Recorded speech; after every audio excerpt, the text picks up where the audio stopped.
Recorded Books and RB Digital present To Tempt a Viking by Michelle Willingham. Narrated by Deirdre O'Connell. Chapter 1. Ireland, AD 875.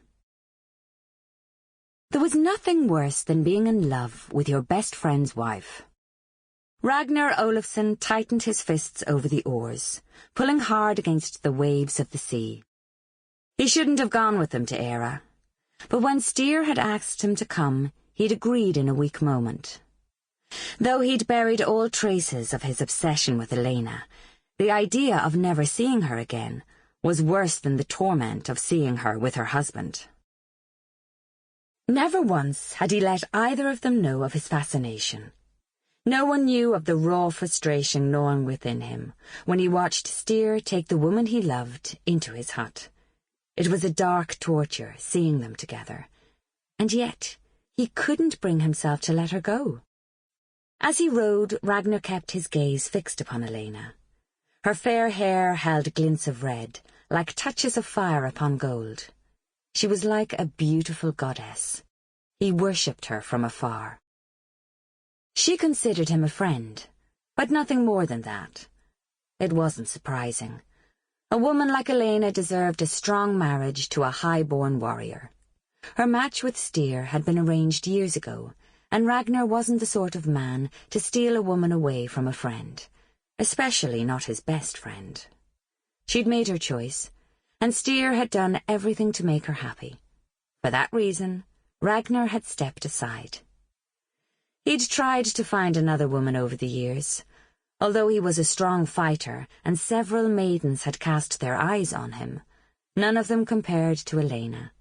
Perhaps no one ever would. He studied her as she stared off at the grey waters. Something had changed in the past few months. She and Styr were hardly speaking to one another anymore. Her barrenness was eating away at her spirit, drowning her in misery. When she stared out at the sea, her face was unnaturally pale. There were no words to mend the broken pieces, nothing Ragnar could say to her. As the boat neared the shore, the waters were shallower than they'd guessed. "We'll stop here," Styr ordered. Glancing at the others, he moved to stand beside Ragnar. For a moment, his friend stared out at the shoreline. "Will you stay behind with Elena?" he asked. "I don't want her near the front if there's danger." "I'll keep her safe." He would bathe his sword in the blood of any enemy who dared to threaten Elena. Though she didn't belong to him, she was his to guard. He wouldn't hesitate to offer his life if it meant saving her. Styr rested a hand upon Ragnar's shoulder. With a dark sigh, he admitted, "I am glad you came with us. A journey like this could only be endured with friends." "None of the men has slept in 3 days," Ragnar agreed. "We all need a good meal and rest." Their vessel had been tossed upon the waves, as if the gods had wanted to claim them as a sacrifice. They'd fought the hard winds, trying to battle the storm, and they'd won, at the cost of sleep. His body and mind were so strung out, he could hardly piece together any thoughts other than the desire to collapse upon the sand.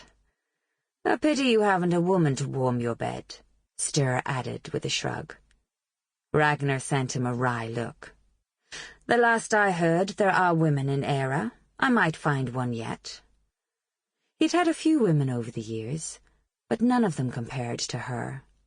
Though he'd tried time and again to purge Elena from his mind, there were many nights when he awakened, covered with sweat, his shaft hard with visions of the woman he loved. By the blood of Thor, he had to stop thinking of it. Elena belonged to Styr, and there was never any hope that it would change. Once she quickened with her husband's seed, she would find her happiness. Ragnar tightened his hand upon his sword and reached for his shield to distract his mind. Styr took his own shield, adding, "I'm glad you're here. I need strong fighters among my men." Sample complete. Ready to continue?